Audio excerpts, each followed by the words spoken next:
देखिए आज का जो वीडियो है 10 लाख जमा किया, अब टैक्स नोटिस आएगा। बच के भाई ये गलती कभी ना करना, क्योंकि बचत खाते में 10 लाख से ज्यादा केस और आईटीआर न भरा तो आपको जो है टैक्स लग सकता है 50%, 60%, मतलब कितना भी लग सकता है। और क्या यहां पे सालाना 10 लाख कैश जमा करने पर एसएफटी रिपोर्ट नोटिस क्यों लगता है? बहुत सारा सवाल है, क्योंकि बैंक में अगर 10 लाख डाला तो एआईएस भी चेक कर लेना, वरना इनकम टैक्स नोटिस भी आ सकता है। और 2026 में यह नियम बचत खाते केस लिमिट तोड़ी तो क्या होगा? देखो भाई, तो पूरी जानकारी आज का वीडियो में देने वाले हैं। सेविंग अकाउंट ट्रांजैक्शन लिमिट 2026 बचत खाते में पैसे जमा करने, निकालने पर, एफडी करने पर क्या नोटिस आ सकता है? भाई लिमिट चेंज हो चुका है, बदल गया, बहुत सारे लोगों को नोटिस आया है। तो इसी को लेकर के आज का वीडियो है, बहुत ही इंपॉर्टेंट वीडियो है, क्योंकि आप लोगों को पता ही होगा 2025-26 का वित्तीय वर्ष में आयकर विभाग ने जो है यहां पर बदलाव किया है।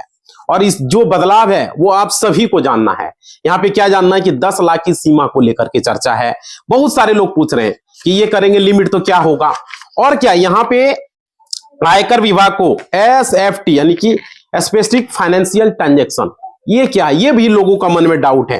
तो भाई ये सीमा आपके सभी बचत खातों को मिलाकर होती है या सिर्फ अलग अलग एक एक खाते को होती है? तो वो भी चीजें इस वीडियो में हम जानेंगे, वो भी बताएंगे। और क्या नगद निकासी पर कोई सीधी पाबंदी है, लेकिन भारी निकासी पर टीडीएस कटता है या नहीं कटता है? और देखिए बहुत सारे ऐसे लोग हैं जिसके पास सेविंग अकाउंट है, बहुत सारे ऐसे लोग हैं जिसके पास करंट अकाउंट है। तो उसको भी सवाल होता है कि सेविंग अकाउंट वाला क्या कहता है कि ये 50 लाख तक करेंगे तो क्या होगा, 20 लाख तक करेंगे तो क्या होगा, 1 करोड़ से अधिक वाला कहता है यदि आप साल भर में 1 करोड़ से ज्यादा केस जो है निकालते हैं तो क्या होगा, कितना % टीडीएस कटेगा भाई, है ना? आईटीआर न भरने वालों के लिए क्या होगा, 20 लाख का भी चर्चा है। तो ये सारी चीजें और क्रेडिट कार्ड को लेकर के भी इस पर चर्चा करेंगे।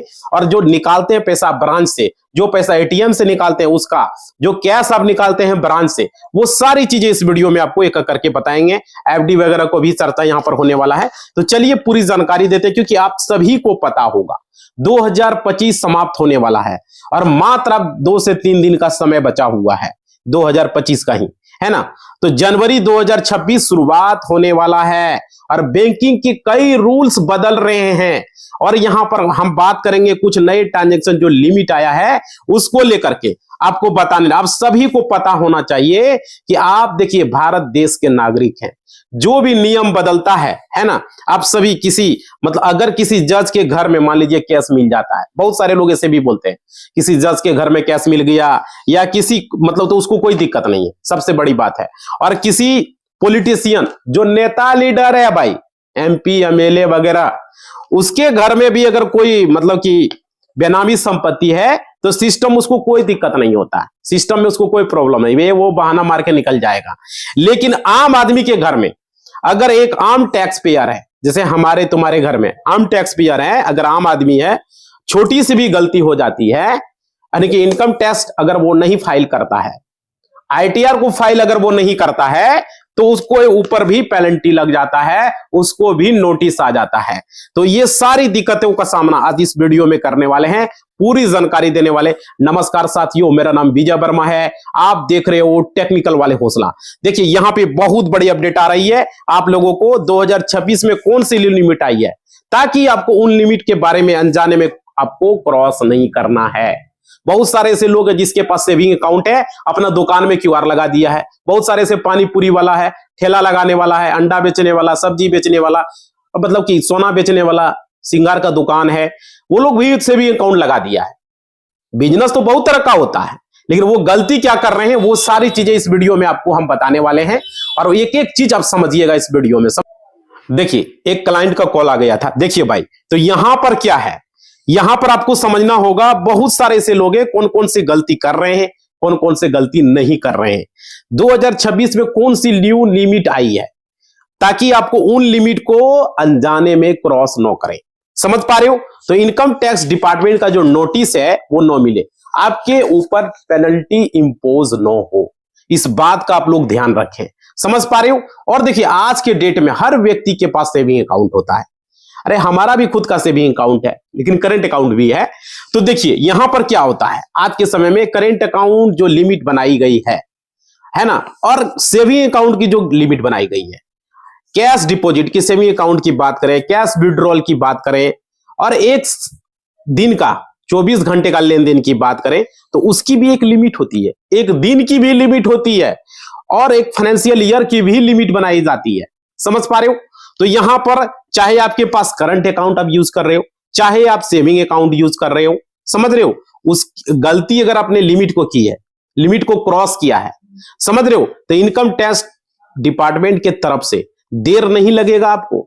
अगर आप क्रॉस कर रहे हैं तो आपको तुरंत नोटिस मिल सकता है।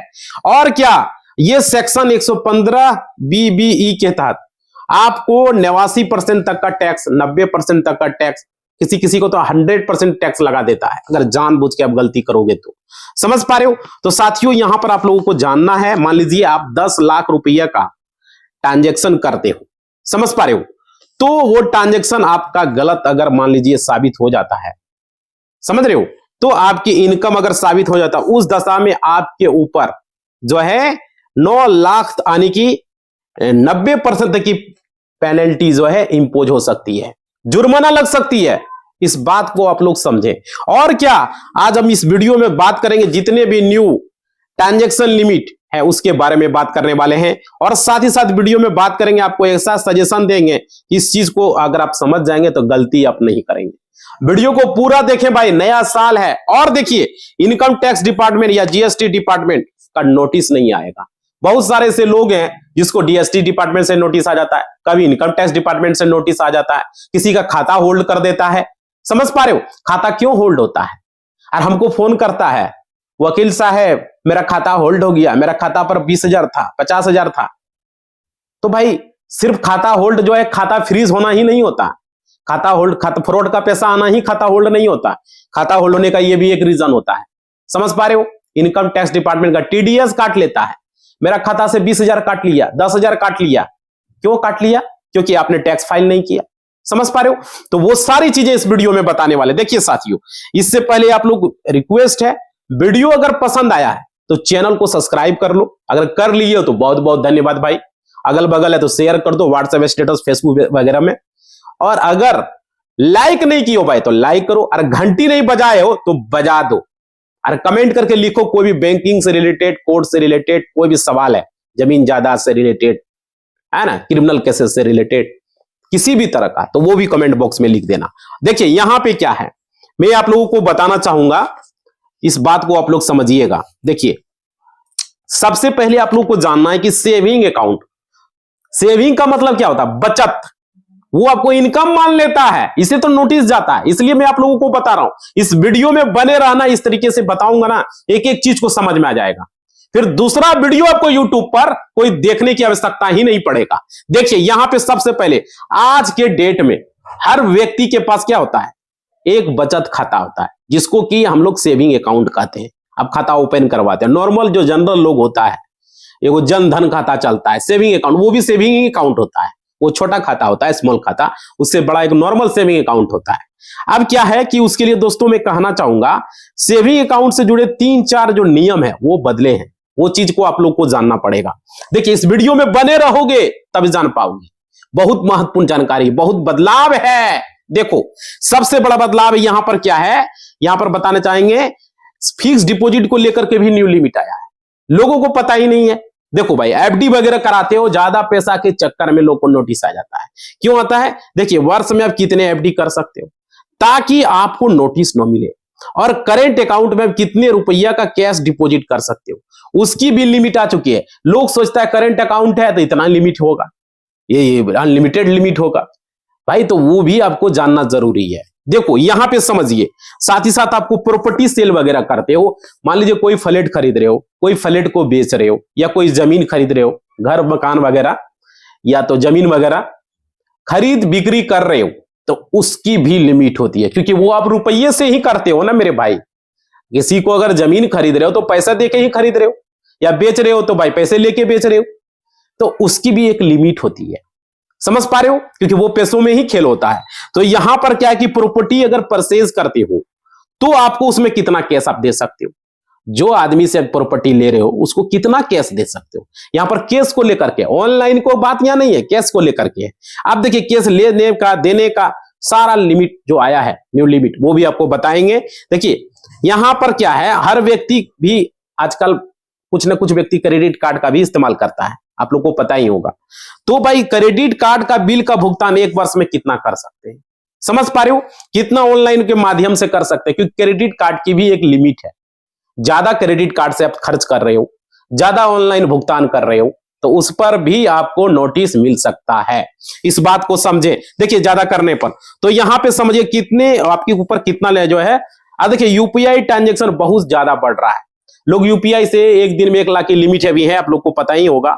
तो उसमें आपको बताएंगे एक वित्तीय वर्ष में कितना यूपीआई रिसीव कर सकते हो, कितना यूपीआई से पैसे को सेंड कर सकते हो, समझ पा रहे हो।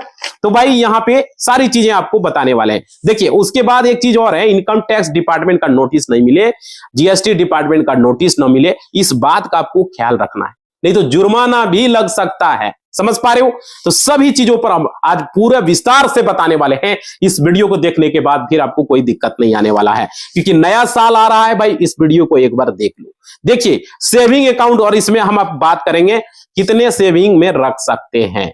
देखो भाई इनकम टैक्स दोबारा जो है लिमिट बनाया गया है। अब यहां सबसे पहले जानिए कि कोई भी व्यक्ति लोन के रूप में कितना कैश दे सकता है। किसी से आप लोन के रूप में पैसे मांग रहे हो, भाई हमको कर्ज दे दो, है ना, तो कितना ले सकते हो, कैश रिसीव कितना कर सकते हो। किसी भी व्यक्ति से आप ले रहे हो तो उसमें दिक्कत नहीं होना चाहिए। देखिए किसी भी कंपनी से एक दिन में कितना रुपया कैश दे सकता है, कंपनी की भी बात कर रहा हूं मैं, किसी वस्तु के बदले में हम, तो चलिए पूरी जानकारी हम देंगे। इसमें जो जानकारी बेहद ही जरूरी है जानना। देखिए यहां पर क्या, अगर आप गलती करोगे तो आपको नोटिस वगैरह मिल सकता है, आपके ऊपर जो है 90% से लेकर के 100% तक का पेनल्टी इंपोज हो सकती है, समझ पा रहे हो। तो यहां पर देखो एक एक करके सभी बिंदुओं पर चर्चा करेंगे और आप लोगों को बताएंगे, ये मिस नहीं कीजिएगा, सभी पॉइंट को आपको समझना है। अब देखिए यहां पे क्या है, भविष्य में इनकम टैक्स डिपार्टमेंट का नोटिस न मिले तो इसके ऊपर जो है नोटिस इंपोज न हो, इंपोज आपके ऊपर, तो सबसे पहले आपको जानना है सेविंग अकाउंट यानी जो बचत खाता है उसके बारे में। देखिए आज के डेट में चाहे वो जनधन खाता के रूप में हो या नॉर्मल सेविंग खाता हो आपका, समझ रहे हो, या सैलरी अकाउंट के रूप में वो सेविंग खाता हो, जो सैलरी अकाउंट होता है वो भी सेविंग खाता ही होता है, समझ पा रहे हो। हर व्यक्ति के पास बचत खाता, वो भी बचत खाता ही होता है, चाहे वो जनधन खाता हो, चाहे वो सेविंग खाता हो, चाहे वो सैलरी खाता हो। अब देखिए उसकी क्या लिमिट है। देखिए साथियों जो लिमिट बताया गया है इनकम टैक्स डिपार्टमेंट की तरफ से, वो एक वित्त वर्ष में 10 लाख बताया गया है। एक वित्त वर्ष में अपने खाते पर आप 10 लाख रुपया जमा कर सकते हो, समझ पा रहे हो। एक वित्त वर्ष में 10 लाख से ज्यादा कैश की बात कर रहा हूं, वो रुपया नोट लेके जाओगे तो 10 लाख ही कर सकते हो, समझ रहे हो। तो भाई यहां पर विड्रॉल की बात कर रहा है, कैश कितना निकाल सकते हैं, चाहे आप एटीएम से निकालो, चाहे ब्रांच में विजिट करके निकालो, चाहे सीएसपी में जाके निकालो, समझ पा रहे हो। वहां पर कैश की बात हो रही है कि आप जो विड्रॉल करोगे वो 10 लाख ही विड्रॉल हो पाएगा, उसकी भी लिमिट 10 लाख ही है। आप देखिए यहां पे जितने भी सेविंग अकाउंट है आज के डेट में, जितने भी है भाई, इस बात को समझ ले, चाहे वो सैलरी अकाउंट हो, चाहे वो जनधन खाता हो, चाहे वो नॉर्मल सेविंग अकाउंट हो, समझ रहे हो। आपका पेन आधार से अगर लिंक है तो यहां पर आधार पेन से लिंक होना भी जरूरी है, क्योंकि आपके मोबाइल नंबर लिंक है तो जरूरी नहीं कि आपका किसी भी अकाउंट में पेन नहीं लगा है। इस बात को आप समझ लें, आप पकड़े नहीं जाओगे, ट्रेस नहीं होगा, क्योंकि खाता खोलते वक्त आपने अपना आधार कार्ड दिया है ना, पेन कार्ड बना लिया आधार से, उससे भी पता चल जाएगा। अब देखिए यहां पे क्या, कहीं ना कहीं मोबाइल नंबर लिंक होगा, कहीं ना कहीं आधार में होगा, आधार नहीं लगा होगा तो वोटर कार्ड में लगा होगा, है ना, वोटर कार्ड में आधार लिंक है। कुल मिलाकर सारा सिस्टम जो है यहाँ पे ऑनलाइन हो गया है। अब देखिए यहां पे आपको समझना, उससे आप ट्रेस कर लिए जाओगे, पकड़े जाओगे। अगर आपका मान लीजिए 5 सेविंग अकाउंट है सपोजिंग के लिए, और उन सभी से एक वित्त वर्ष में आप जो है, एक वित्त वर्ष कब शुरू होता है, अभी जो चलेगा एक वित्त वर्ष कब चलेगा, 26 का 1 जनवरी से नहीं शुरू होगा, 1 अप्रैल से शुरू होगा, और 1 अप्रैल 2026 से लेकर के 31 मार्च 2027 तक बैंक में 1 अप्रैल से साल शुरू होता है, समझ रहे हो। अब देखिए यहां पे क्या है, इस बीच आने की आपको 12 महीने 365 दिन के बीच में अगर आपने सेविंग अकाउंट से 10 लाख से ज्यादा कैश डिपॉजिट करते हो, समझ रहे हो, कैश की बात कर रहा हूं, नंबरी नोट जिसको बोलते हो, 500, 100, 200, 10 रुपया, 50 रुपया, 20 रुपया, वो नंबरी नोट की बात हो रही है। समझ रहे हो? अगर कैश डिपॉजिट आप करते हो या विड्रॉल करते हो भाई, कैश हाथ में लेके आते हो जाते हो, है ना, उस दशा में बैंक खुद ही इनकम टैक्स डिपार्टमेंट को नोटिस जो है रिपोर्ट कर देगा कि इस व्यक्ति ने 10 लाख से ज्यादा लिमिट क्रॉस किया हमारे बैंक से। समझ पा रहे हो? विड्रॉल करने में या डिपॉजिट करने में, कैश जब निकाल रहे हो, ये कैश जो स्क्रीन पर होगा लगा दिए होंगे, देखे होंगे, तो भाई आपको इनकम टैक्स डिपार्टमेंट नोटिस भेजने में देर नहीं करेगा। इस बात को आप लोग समझ लें। अगर आप एक्सप्लेन नहीं कर पाते तो इनकम आपकी साबित कर देगा। और खासकर सेविंग अकाउंट में तो एकदम भाई, उसमें तो कोई देर नहीं है। बहुत सारे लोग क्या कर रहे हैं, दुकान में लगा रहे हैं, मान लीजिए ज्यादा बिजनेस आपका चल रहा है, 10 लाख से ज्यादा टर्नओवर हो रहा है, आप फोन पे से ले रहे हो, गूगल, देखो फोन पे से लेना गलत नहीं है, यूपीआई से लेना गलत नहीं है, आप पैसे ले सकते हो, लेकिन 10 लाख के अंदर। समझ पा रहे हो? एक साल में किसमें? सेविंग अकाउंट में। और करंट अकाउंट में कितना लेना है, चलो वीडियो में बने रहो, वो भी बताएंगे। समझ पा रहे हो? वो भी चीजें बताएंगे। देखिए, उसके बाद आपके ऊपर पेनल्टी भी लग सकती है। मैंने जो बताया है, देखिए 50% का भी टैक्स लग जाता है, किसी को 70% का टैक्स लग जाता है, तो भाई उसमें सरचार्ज भी लगता है अलग से, 4% का सरचार्ज भी लग जाएगा। टोटल मिला के आपको जो है ना, जोड़ के 90% तक पहुंच जाता है। बहुत सारे लोगों के साथ ऐसा हुआ है। अब देखिए यहां पर सेक्शन 115 BB के तहत साथियों यहां पे जानना होगा कि करेंट अकाउंट जो है और जो सेविंग अकाउंट है, उसके लिए जो है ITR अगर वो फाइल नहीं करते, समझ रहे हो, तो यहां पर ITR अगर फाइल करते हो, प्रॉपर जानकारी आप देते हो, तो हो सकता है कि किसी व्यक्ति का काम केस में ही चलता हो, तो व्यक्ति ज्यादा केस अपने सेविंग अकाउंट में डिपॉजिट कर रहा है, ज्यादा कैश जमा कर रहा है, तो यहां पर क्या होगा, ज्यादा केस सेविंग अकाउंट में विड्रॉल कर रहा है, निकाल रहा है, जमा कर रहा है, बहुत सारे ऐसे लोग हैं, लेकिन उसकी जो है प्रॉपर जानकारी ITR में वो दे रहा है। ITR जब फाइल कर रहा है कि नहीं भाई हम पर डे जो है हम 50,000 निकाल रहे हैं, 50,000 जमा कर रहे हैं, ITR में सारी चीजें में वो लिख दिया है। समझ रहे हो? अगर वो जो है कर रहा है, तो अगर वो GST फाइल भी करता है, तो अपना सेविंग अकाउंट को मेंशन कर रहा है वो, तो वो रिसेंट में एक नियम आया है, समझिए वो नियम भाई, एक एक चीज बता रहे हैं आप लोगों का। अगर आपने GST नंबर लिया और उसमें 30 दिन के अंदर अपना आप अकाउंट नहीं लिंक करते हो, ठीक है, तो यहां पर क्या है, आपका GST नंबर कैंसिल हो सकता है। एक नया नियम है, 2026 से ये लागू हो रहा है। इस बात को आप लोग समझ ले, इसलिए मैं वीडियो बना रहा हूं भाई। उसके बाद क्या है, अगर मान लीजिए आपने एक ही अकाउंट दर्शाया, बाकी अकाउंट को नहीं दर्शाया, तो वहां पर भी आपका GST नंबर कैंसिल हो सकता है। आप देखिए यहां पर क्या, आप सभी को अपना ITR में सेविंग अकाउंट को दर्शाना होगा। जितना भी आपका सेविंग अकाउंट है, मान लीजिए आपका 4 सेविंग अकाउंट है, 5 सेविंग अकाउंट है, तो वो सारे सेविंग अकाउंट को ITR में फाइल करते वक्त जो CO क्या उसको बोलते हैं, CA, जो CA फाइल करेगा उसको दिखाना पड़ेगा। समझ पा रहे हो? और अपना GST पोर्टल पर आप सभी अकाउंट को दर्शाना होगा, तभी वहां पर सुरक्षित रहिएगा, नहीं तो कोई दिक्कत होगा। इसलिए साथियों मैं बता रहा हूं, 10 लाख की लिमिट की बात हो रही है आपके सेविंग अकाउंट के लिए। अगर आप ITR फाइल करते हो या तो नहीं करते हो, जो भी करते हो भाई, GST फाइल करते हो, तो वहां पर आपको ज्यादा पैसा लेन देन कर रहे हो, तो खुद ही income tax department, GST department को जानकारी दे रहे हो, आप बता रहे हो कि मेरा केस में इतना लगता है, क्योंकि मान लिख रहे हो भाई, जानकारी दे रहे हो, ज्यादा कैश डिपॉजिट करता हूं मैं, है ना, स्वीकार कर रहे हो आप, तो वहां पर क्या होगा, ज्यादा कैश विड्रॉल करोगे तो आपको कोई दिक्कत नहीं आएगा, या ज्यादा कैश जमा करोगे तो उसमें भी कोई परेशानी आपको नहीं आने वाली है। बात समझ रहे हो ना? तो ये है भाई, ये और उसके फिर आपके ऊपर जो भी TDS बनेगा, जो भी TDS होगा वो खुद ब खुद डेबिट कर लिया जाएगा, खुद ब खुद वो काट लिया जाएगा। समझ रहे हो? बैंक डेबिट करके इनकम टैक्स डिपार्टमेंट को वो TDS जमा कर देगा, ITR आपका पैन कार्ड में जमा हो जाएगा। समझ रहे हो ना? आप ITR अगर फाइल करते हो तो उस दशा में विड्रॉल की जो लिमिट होती है वो जो है 1 करोड़ रुपया तक का होता है एक फाइनेंशियल ईयर में। अगर मान लीजिए हम ITR फाइल कर रहे हैं, समझ पा रहे हो, अगर हम ITR फाइल कर रहे हैं तो मेरा 1 करोड़ का लिमिट रहेगा उस दशा में। मतलब कि हम क्या कर सकते हैं, 1 करोड़ रुपया हम जमा कर सकते हैं, अरे 1 करोड़ रुपया हम निकाल भी सकते हैं अगर हम ITR फाइल कर रहे हैं तब। समझ पा रहे हो? लेकिन अगर आप ITR फाइल नहीं करते हो मेरे भाई, इसमें 2 कंडीशन है। वो 2 कंडीशन क्या, वो समझो, कोई नहीं बताएगा, हम बता रहे हैं, आप समझिए।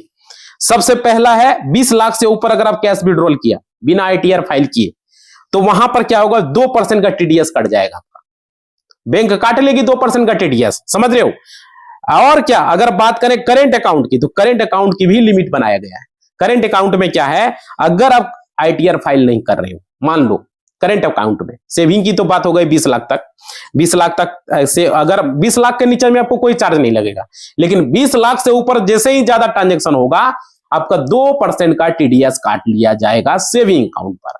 लेकिन अगर आप करेंट अकाउंट में एक वित्त वर्ष में 50 लाख तक का केस जमा करते हैं, 50 लाख तक का, तो उसमें ज्यादा केस अगर आप जमा करते हैं 50 लाख से ज्यादा, तो आपका एक फाइनेंशियल उस दशा में आपके ऊपर पेनल्टी लग सकती है, अगर आईटीआर फाइल नहीं कर रहे हो तब। आईटीआर फाइल करो कोई बात नहीं भाई, 1 करोड़ करो, 2 करोड़ करो, क्या दिक्कत है ना। तो यहां पर ये है, तो इनकम टैक्स डिपार्टमेंट जो है आपको नोटिस सेंड करता है। अब देखिए इस चीज को आपको समझना होगा कि आप ज्यादा अमाउंट डिपॉजिट करते हो, ज्यादा अमाउंट का विड्रॉल करते हो, समझ रहे हो, तो ये बातें आपको रखना होगा, ये समझना होगा। और देखिए फिक्स डिपॉजिट की बात हो रही है, यहां पे फिक्स डिपॉजिट पर क्या हो रहा है, बहुत सारे ऐसे जो अमाउंट है वो डिपॉजिट करते हैं। अब देखिए, अब बात करते हैं फिक्स डिपॉजिट की। एक व्यक्ति एक वित्त वर्ष में कितना का एफडी करवा सकता है, अगर उसका इच्छा, जैसे हाँ मैं भाई कितना का एफडी करवा सकते हैं, है ना। तो देखो इसमें कंडीशन होता है, इस कंडीशन को आपको समझना पड़ेगा। देखिए यहां पे ऐसे तो लिमिट कोई बताया नहीं गया है, लेकिन कोई भी व्यक्ति कितने रुपए का एफडी कर सकता है। एक बात तो यह है भाई, क्योंकि लोग तो मनमाना भी कर सकता है, कोई 50 लाख का कर सकता है, कोई 20 लाख का कर सकता है, जिसके पास पैसा है तो वो कर ही सकता है। अब देखिए यहां पर कैश में जमा करने की बात हो रही है, जो कैश स्क्रीन पर हम लगा देंगे, अगर उसकी लिमिट है 10 लाख है, अगर आप कैश जमा करके बोल रहे हो ब्रांच में कि हमारा एफडी कर दो इस पैसा का, तो वहां पर आप अगर सेविंग अकाउंट में अगर पैसा पहले से पड़ा हुआ है, मान लीजिए केस हमारे पास 10 लाख है, हम दे दिए, इसी का बोल रहे हैं एफडी, तो 10 लाख तक ही करा सकते हैं। 1 रुपया भी ज्यादा हुआ तो आपको इनकम टैक्स डिपार्टमेंट के आपके को नोटिस मिल सकता है। आप देखिए यहां पर है कि अगर मान लीजिए मेरा सेविंग अकाउंट में पहले से 10 लाख पड़ा हुआ है या 5 लाख पड़ा हुआ, मान लीजिए 5 लाख पड़ा हुआ है, हम इधर से 10 लाख दिए तो 15 लाख का एफडी करा सकते हैं। अब पहले से 10 लाख मेरा सेविंग अकाउंट में पड़ा हुआ है, इधर से हम 10 लाख दे दिए तो 20 लाख का एफडी करा सकते हैं। 8 लाख का पड़ा हुआ है, मान लीजिए पहले से सेविंग अकाउंट, 10 लाख इधर से दे दिए, 18 लाख का एफडी कर सकते हैं, 17 लाख का कर सकते हैं, इस तरीके से है। समझ पा रहे हो, पहले से मेरे अकाउंट पर 20 लाख पड़ा हुआ है तो 20 का 20 एफडी करवा सकते हैं, क्योंकि पहले से पड़ा हुआ है, वो कैश में देके हम एफडी नहीं करवा रहे हैं। समझ पा रहे हो, ये बात है। हाल फिलहाल में की हो तो फिर दिक्कत हो, कोई कैश जमा हो गया ना, तो वो चीज पहले से पड़ा हुआ है, मान लीजिए 2 साल से पड़ा हुआ है तो उसका एफडी करवा सकते हैं, 3 साल से पड़ा हुआ है एफडी करवा सकते हैं, 10 लाख 20 लाख या 30 लाख भी करा सकते हो, ये कंडीशन है। समझ पा रहे हो। अब देखिए कैश में सिर्फ 10 लाख अभी आप जमा किए तो 10 लाख का ही एफडी होगा, इस साल जमा किए हैं जितना कैश, और वही कैश कब करवा रहे हो एफडी, तो 10 लाख तक का ही होगा। अब देखिए यहां पे समझिए, इनकम टैक्स डिपार्टमेंट नहीं तो रिपोर्ट कर देगा भाई, इनकम टैक्स डिपार्टमेंट जानते हो ना, भेजने में देर नहीं करेगा। आप देखिए कितना केस अब कहां से ले आए, ये भी जरूरी है, अगर पूछेगा वो कहां से क्या, सवाल तो पूछेगा ही ना। अब देखिए अब बात करते हैं कोई प्रॉपर्टी वगैरह की, जो कि ये सबसे ज्यादा चर्चा है, बहुत सारे लोग जमीन वगैरह खरीदते हैं बेचते हैं। तो यहां पर क्या है, कोई भी प्रॉपर्टी अगर वो परचेज कर रहे हैं, खरीद रहे हो या बेच रहे हो, तो उस दशा में कितना कैश ले सकते हो। साथियों वहां पे तो कैश बढ़ा के देता है ना खरीदने वाला, तो वहां पर क्या है कि सिर्फ आप 20,000 रुपया उसको बोलते हैं टोकन मनी के रूप में, मैक्सिमम 20,000 रुपया कैश उसको आप दे सकते हो। अब वो आदमी 20,000 ही ले सकता है। समझ पा रहे हो, अगर प्रॉपर्टी परचेज करते हो भाई, तो 20,000 में कोई प्रॉपर्टी बिकता है, आदमी 5 लाख 10 लाख 20 लाख 50 लाख करोड़ों में बेचता है। तो यहां पर क्या होगा, मैक्सिमम 20,000 ही पैसे आप ले सकते हो, कैश में लेन देन कर सकते हो। समझ रहे हो। अब फिर आपके ऊपर नहीं तो उससे ज्यादा पैसा दोगे तो 100% आपको पर पेनल्टी लगेगी। तो फिर हम क्या करें, हमारा तो 20 लाख का है, 10 लाख का है, तो देखो यहां पर क्या करना, जितना केस आपने दिया उतना ही पेनल्टी इनकम टैक्स डिपार्टमेंट आपके ऊपर कर देगा, 20,000 से ऊपर में, ठीक है ना।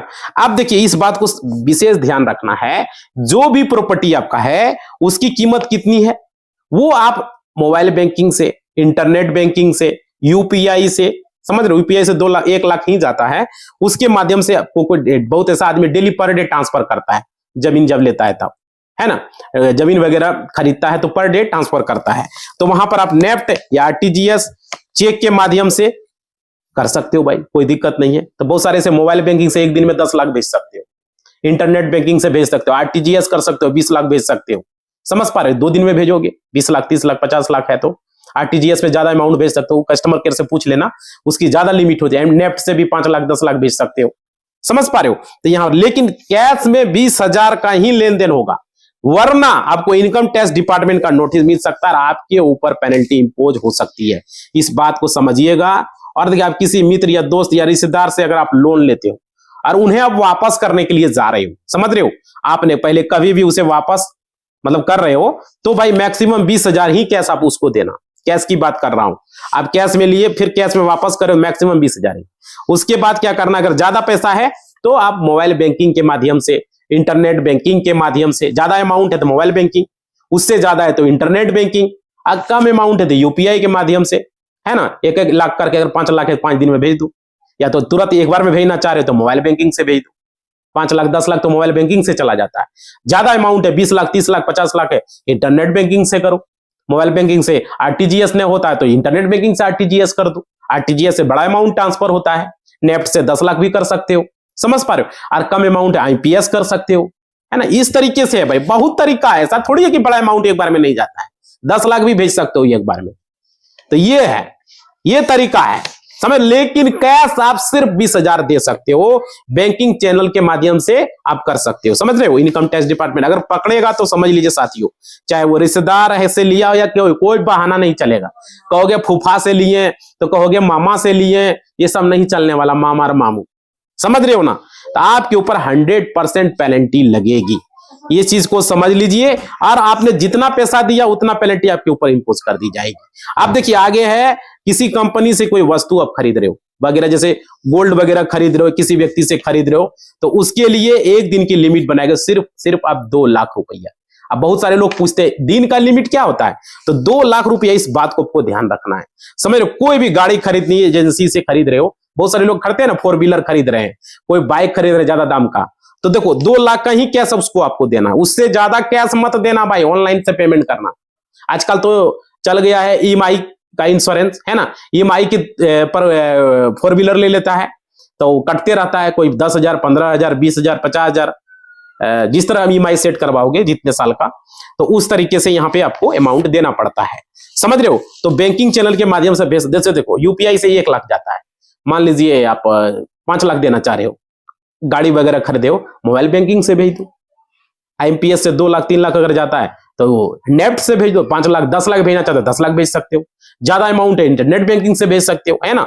आरटीजीएस उसको कहते हैं, बड़ा अमाउंट के लिए आरटीजीएस होता है, ठीक है। तो यहां पर ये है, तो इसके माध्यम से आप भेज सकते हो भाई। और क्या, डीडी बनवा सकते हो उसके नाम से, गाड़ी के उसका जो बैंक का है उसके नाम से, समझ रहे हो। और या तो नेफ्ट आरटीजीएस या मतलब दे सकते, लेकिन कैश उन्हें पूरा नहीं देना है, 2 लाख से ज्यादा एक दिन में नहीं देना, याद रखिएगा। 2 लाख से ज्यादा अगर एक दिन में आप ट्रांजेक्शन करते हो एक ही वस्तु के लिए, तो वहां पर आपको इनकम टैक्स डिपार्टमेंट जो है आपके ऊपर जो है 100% तक का जुर्माना लगा देगा।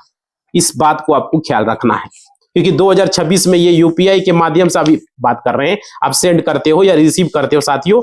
तो यहां सबसे पहले आपको ये जानना होगा, मोस्टली लोग अपना दुकान पे, छोटा मोटा जो दुकान होता है वहां पे, बड़ा दुकान, उसमें लोग सेविंग अकाउंट का बार कोड लगा देता है। हमने देखा कितने लोगों को पेमेंट किया है। तो देखिए यहाँ पे क्या होता है, देखो बार कोड लगाना गलत नहीं है, आप पैसे ले सकते हो, कोई दिक्कत नहीं है। लेकिन यहाँ पर आप क्या, भविष्य में आपको दिक्कत क्या होता है समझिएगा। यहाँ पे ध्यान रखना, जैसे पैसा आपका सेविंग अकाउंट है तो सेविंग अकाउंट में आपका जो है इनकम मान लेता है, समझ रहे हो, आपकी इनकम मानी जाती है। इसलिए आपको इनकम टैक्स डिपार्टमेंट ये नहीं कहता कि आप नहीं लगाइए, आप पैसा लीजिए, परचेज कर रहे हो। बहुत सारे लोग होता है, तो इनकम टैक्स डिपार्टमेंट क्या करता है, अगर आप दुकान कर रहे हो या व्यवसाय चला रहे हो, कई लोग बिजनेस करते हैं, तो करेंट अकाउंट का खाता खुलवा लीजिए और उसके बार कोड पर लीजिए, कोई दिक्कत नहीं है, लीजिए जितना पैसा है उतना आप भेजिए, लीजिए, कोई प्रॉब्लम नहीं है, समझ रहे हो ना।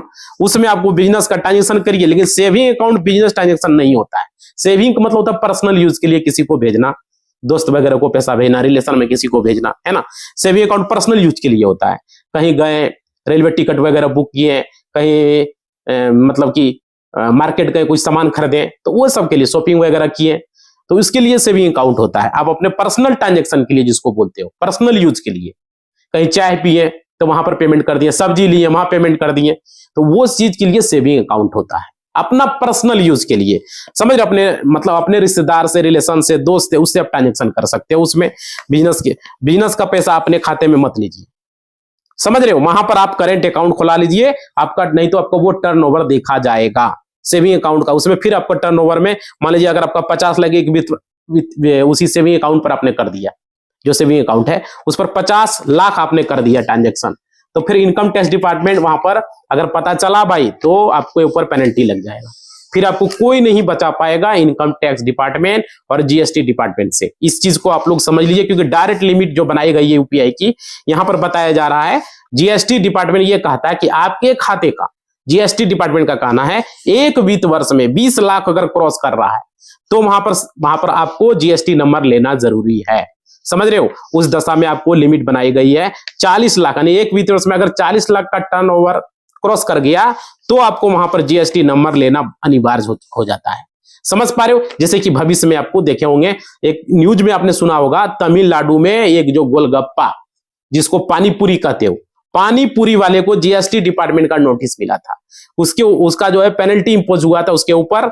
और भाई तो कोशिश कीजिए जो भी सेविंग अकाउंट है उसमें एक वित्त वर्ष में 10 लाख से ज्यादा सेंड आपको नहीं करना है और 10 लाख से ज्यादा आपको रिसीव भी नहीं करना है। समझ रहे हो, भविष्य में कभी ना कभी आपको नोटिस मिल सकता है। और देखिए यहाँ पे कैश का उपयोग कम ही कीजिए, जितना भी दुकान वगैरह है आप कस्टमर से ऑनलाइन लीजिए और करेंट अकाउंट खुलवा लीजिए, और किसी को पैसा भी दीजिए तो ऑनलाइन से दीजिए, समझ रहे हो ना, ऑनलाइन बैंकिंग चैनल के माध्यम से पैसा दीजिए और लीजिए। और अब इसमें क्या होगा, ट्रांसपेरेंसी बना रहेगा और बैंकों को लगता है कि जो बैंकिंग चैनल के माध्यम से जो लेन देन होता है उसमें धोखाधड़ी कम होता है, उसमें लोग ब्लैक मनी का यूज नहीं कर पाते हैं, लेकिन कैश में हो सकता है ब्लैक मनी भी हो। समझ पा रहे हो, तो लेकिन जो केस में लेन देन करे उसके ऊपर इनकम टैक्स डिपार्टमेंट का पेनी नजर आता है। अगर बैंक ज्यादा आप विड्रॉल कर रहे हो, आप ज्यादा खर्च कर रहे हो, तो भाई फिर जो है आपके ऊपर इनकम टैक्स डिपार्टमेंट की ये नजर रहती है, आपके ऊपर पेनल्टी लग सकती है। समझ रहे हो, अगर सिंगल डे में बैंक कितना कर सकते हो, तो देखो एक दिन के ऊपर भी लिमिट बनाया गया है, आप 3 लाख मैक्सिमम अब एक दिन में ज्यादा कैश विड्रॉल न निकालिए, ब्रांच में जब भी जाएं 3 लाख, एटीएम से जाएं 3 लाख से ज्यादा मत निकालिए। समझ रहे हो ना, इसका भी 3 लाख ही बताया गया, नहीं तो बाद में आपको हाई वैल्यू ट्रांजैक्शन का नोटिस इनकम टैक्स डिपार्टमेंट जो है दे सकता है, अब मिल सकता है आपको। समझ रहे हो साथियों, तो ये जरूरी है, जो लिमिट को क्रॉस मत कीजिए, नहीं तो आपके ऊपर जो है कभी ना कभी मुसीबत खड़ा हो सकता है। तो आज का वीडियो में यहीं पर हम समाप्त करने वाले हैं। आप लोगों से रिक्वेस्ट है, आप लोग सारे लोग चैनल को सब्सक्राइब नहीं किए, सब्सक्राइब करेंगे, वीडियो को लाइक नहीं किए लाइक कर देंगे, और कर लीजिए तो बहुत बहुत धन्यवाद। और कमेंट करेंगे वीडियो कैसा लगा, और इसे व्हाट्सएप स्टेटस फेसबुक वगैरह में शेयर कर दो, क्योंकि 2026 आने वाला है, लिमिट वगैरह जानना है और करेंट अकाउंट से ट्रांजेक्शन करना है, याद रखिएगा। अगर आपको छोटा मोटा भी दुकान क्यों ना हो, आप गोलगप्पा क्या मतलब पानी पूरी, आप अंडा वगैरह सब्जी वगैरह कुछ भी बेचते हो, करेंट अकाउंट पर लेना, उसका बारकोड बनाइए, फोन पे गूगल पे में लीजिए, कोई दिक्कत नहीं है। इसी बात के साथ इस वीडियो को हम समाप्त कर रहे हैं। जय हिंद, जय भारत।